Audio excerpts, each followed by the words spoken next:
Good evening, listeners. You've tuned into Night Fright, the station that brings you the stories too terrifying to tell during the day. Tonight, we descend into the heart of a story that chills to the bone. A tale of love turned to madness, of a father and a daughter that will haunt you long after the final word. Our story takes place in a remote, weather-beaten house on the outskirts of a town no one ever visits, where a father and his daughter, once inseparable, now find themselves on the brink of an unimaginable horror. This isn't just any father. For years, he was the embodiment of warmth and safety to his little girl. They were all each other had after the tragic loss of the mother. But grief, listeners, is a strange beast.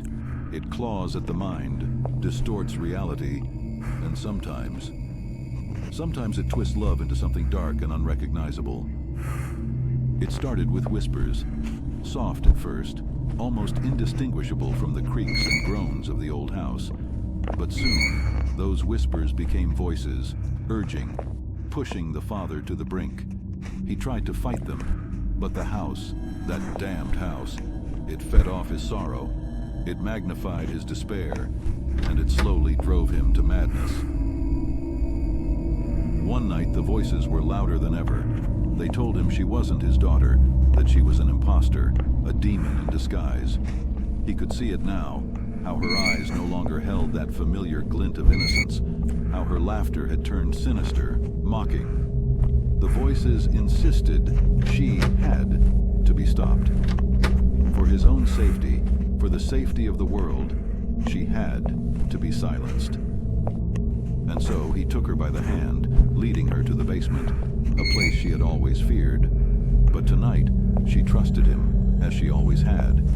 In her eyes, he was still her protector, her hero. But that trust, listeners, would be her undoing. Down in the basement, the air was thick with dread. The shadows seemed to dance, to mock him. But the voices, oh, those relentless voices, they drowned out everything else. He reached for the knife, cold steel glinting in the dim light, and in that moment, he was no longer a father. He was a man possessed, driven by the delusion that this was the only way to save her, to save them both. The deed was done swiftly, but the silence that followed was deafening. The voices, once so loud, were gone, leaving him alone in the dark with the weight of what he had done. He looked down at his hands, trembling, covered in the blood of the one person he had sworn to protect. And in that instant, the truth hit him like a tidal wave. The voices had lied.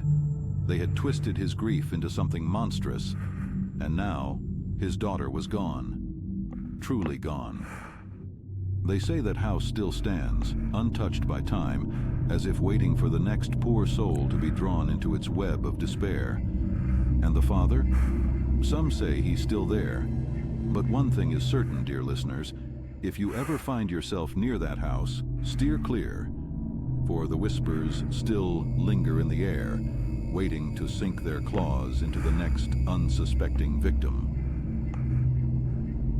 And so, our tale comes to an end, leaving us with the haunting reminder of what grief and madness can drive a person to do.